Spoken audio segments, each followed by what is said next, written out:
Salut tout le monde, c'est Monsieur Kazetra. On se retrouve pour faire la différence entre ces deux bonnettes. Celle-ci, c'est celle que vous avez par défaut sur votre MV7. Et celle que j'ai devant moi, posée sur mon micro, c'est celle de Shure SM7B. Ah, bien évidemment, c'est une bonnette plus grande, donc moins de risque au plosif. Alors, qu'est-ce que c'est les plosifs? Les plosifs au micro sont des sons brusques et explosifs qui se produisent lorsque tu prononces certaines consonnes, principalement les lettres P, B et parfois T et K. Ces sons provoquant un souffle d'air soudain et fort qui frappe directement la membrane du micro, donc du microphone, créant un bruit désagréable ou une distorsion lorsque tu prononces des phrases qui commencent comme j'ai cité. Donc il faut voir justement avec quelle bonnette pourra éviter ce problème de distorsion ou d'explosion lié à la bonnette. Alors, l'avantage de cette bonnette-là, c'est qu'elle est beaucoup mieux. Moins de souffle d'air, moins de plosif, parce que vu comment je dis par exemple la lettre pour, ou la lettre bien de... Si je dis par exemple très très bon, ou KO, tu vois, c'est un exemple. Vous voyez qu'il n'y a pas de plosif. Par contre, on va voir avec la différence avec celle-ci. Désolé pour le bruit. Voilà, on pousse. Là, je vais faire... voilà. Par exemple, pour, bon, T, K. Voilà, vous voyez, tout simplement, avec celle-ci, vous pouvez avoir des problèmes de plosif. Bon, là, ça va vous niquer les oreilles. Vous avez pu voir la différence entre celle que j'utilise tout le temps, qui est la SM7B en bonnette, vous pouvez trouver sur Amazon, et celle que vous avez déjà par défaut. Vous voyez, c'est horrible. Là, vous voyez, j'ai pas la bonnette, donc je suis proche de la membrane. Donc, plus de plosif. D'où le fait d'avoir, plus important, une bonne bonnette pour avoir une qualité. La bonnette par défaut sur votre micro MV7, elle est vraiment pas très quali, elle est vraiment mauvaise et elle peut provoquer des plosifs. Sachant si vous voulez régler un son parfait et que vous l'avez déjà fait, il est très important d'avoir une très bonne bonnette qui permet d'éviter ces plosifs quand vous parlez dans votre micro en faisant des streams ou en jouant avec vos potes. Parce que quand ça pète dans les oreilles ou il y a une distorsion liée à cause que la bonnette n'est pas assez quali pour éviter ces soucis, ça peut être un souci.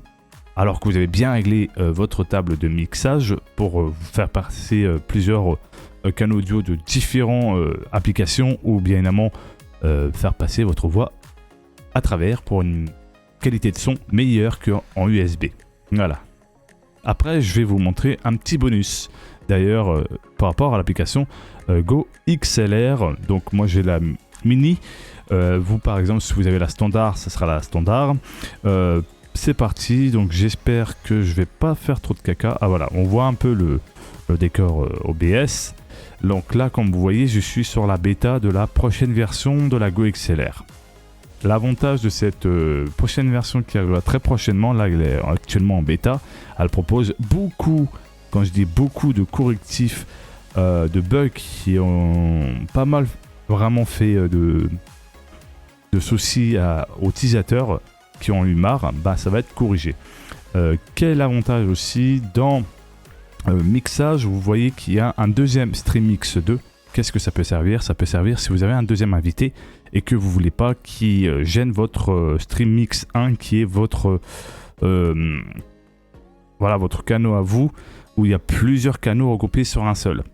Par exemple, là je vais vous montrer. Dans le routine, dans le StreamMix 1, vous avez le retour où les users vont entendre. Mais vous par contre, dans Headphone, ça sera votre tour casque. Donc votre tour à vous. Donc l'avantage d'avoir le StreamMix, ça permet d'avoir tous les canaux audio que vous écoutez de votre casque puissent être envoyés sur le stream ou que les personnes qui regardent vos vidéos YouTube puissent les entendre en même temps que vous. Moi personnellement, j'ai mis un peu plus silencieux à 70 pour tout ce qui est jeu. Musique, j'ai mis à 40 parce que voilà, faut pas non plus niquer les oreilles, hein, on on n'est pas là pour trier les lentilles. Hein. Le micro, toujours mettre à 100% si vous voulez vraiment que ceux qui vous suivent puissent vous entendre parfaitement, parce que n'oubliez pas que si vous ne mettez pas à 100%, vous risquez d'avoir un son micro très bas. Avoir un bon réglage bien amont dans vos equalizers, dans le gate important, dans le compresseur, puis en même temps dans le mic setup ici pour voir si bien amont votre micro soit dans la zone good. Si c'est dans la zone good, vous n'en aurez aucun souci puisque tout est bon. Donc le Stream Mix 2 c'est bien pour un second invité, ou sinon peut-être pour faire passer un deuxième son donc, de votre PC de stream. Parce que si vous avez un PC de jeu plus un PC de stream, le Stream Mix 2 peut très bien servir pour votre PC de stream. Et l'autre PC qui est pour jouer, et ben vous aurez son propre Stream Mix pour vous. Tout simplement, voilà, ça peut être un avantage. Si vous voulez avoir un Stream Mix particulier pour le stream et l'autre pour le retour du deuxième PC. Ça peut être très utile d'avoir le Stream Mix 2 dans ce cas-là, ou même pour un invité comme j'ai précisé. Moi personnellement j'ai refait quelques changements, j'ai mis mon côté casque du côté A, ce sera plus pratique pour moi. Du côté à vous par exemple, je suis désolé si je vous tutoie, j'espère que ça vous dérange pas trop, j'ai mis B pour mieux m'en sortir, parce que c'est vrai que j'avais au début pas cassé la tête à mettre sur B mon retour casque et A retour viewer. Mais en regardant la vidéo de TC Olicon, j'ai pu comprendre que c'est mieux de mettre B pour le retour des viewers. C'est plus compréhensif et plus simple. Je sais que ceux qui ont VoiceMeter utilisent généralement le retour B pour les retours de leurs viewers ou pour leurs vidéos, pour ceux qui regardent leurs vidéos YouTube, et leur retour sur la lettre A.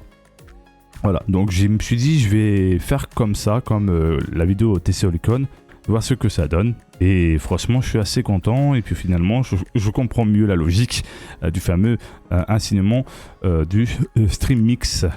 Beaucoup mieux. On apprend tous les jours. Puis voilà, un petit partage et tout. Qu'est-ce que je vais partager aussi? Ah voilà, parfait. Aussi, il y a la prochaine mise à jour de OBS qui arrivera. Donc, il est actuellement en bêta. Vous pouvez le faire depuis votre OBS, paramètres. Sur mise à jour, canal de mise à jour, mettez bêta, mais la version pré-sortie, c'est une version potentiellement instable. Donc restez sur la version stable qui est par défaut. Et dès qu'elle sera disponible, vous aurez une mise à jour d'OBS et vous aurez accès bien amont à pouvoir cacher tout le fond derrière de votre chambre ou de votre espace un peu studio d'enregistrement pour vos vidéos ou de pouvoir faire des streams. Ça peut être très un avantage. Et aussi sur la suppression de bruit. Donc vous n'en aurez plus besoin, bien évidemment, d'installer le logiciel NVIDIA pour cacher votre caméra derrière et la suppression de bruit pour votre micro. Ou sinon, si ce n'est pas visible normalement sur OBS, il faudra l'installer bien évidemment sur le site NVIDIA, les suppressions de bruit ou bien évidemment la suppression de fond derrière, qui peut être tout simplement un moyen de plus économique d'éviter d'acheter un fond vert, même si le fond vert c'est pour certains meilleure solution, mais c'est un coût très financier si tu veux vraiment de la qualité. Voilà, mais en soi, ce qu'ils font en OBS, c'est très positif. Aussi une suppression, soit pour les anciennes cartes graphiques, le truc NVEC, je parle les anciennes d'antiquité, on va dire comme ça, je suis désolé le sens du terme, auront plus le support, je sais plus quoi, Camler, comme ça, pour les anciennes cartes graphiques NVIDIA. Mais pour les nouvelles, donc même les 3000, et les 4000, donc les nouvelles c'est les 4000 bien évidemment, mais il y aura les 5000. Mais pour ceux qui sont encore dans les 3060, vous pouvez bien évidemment toujours utiliser, parce que c'est bien évidemment pour pouvoir streamer votre carte graphique, vu qu'elle n'est pas ancienne. C'est les très anciennes, les très vieilles, les toutes premières cartes graphiques. Donc voilà, donc en soi ça peut être très compliqué. Mais ça dépend vraiment du type de carte graphique que vous avez. Si je ne dis pas de bêtises, celles qui sont par Camler, comme ça, pour pouvoir être streamer ou filmer un truc comme ça d'après ce que j'ai pu comprendre. Bon, évidemment, on verra ça par la suite sur la mise à jour pour qu'on soit beaucoup plus éclairci. Même moi-même, en lisant un peu les news, tout ça, j'ai un peu du mal. Bon, je suis quelqu'un qui connaît l'informatique, mais vous savez, les news des mises à jour, des fois, c'est pas très clair, c'est pas assez bien expliqué et on perd très rapidement vraiment le fil du temps pour essayer de comprendre à droite, à gauche. Donc, vous voyez un peu.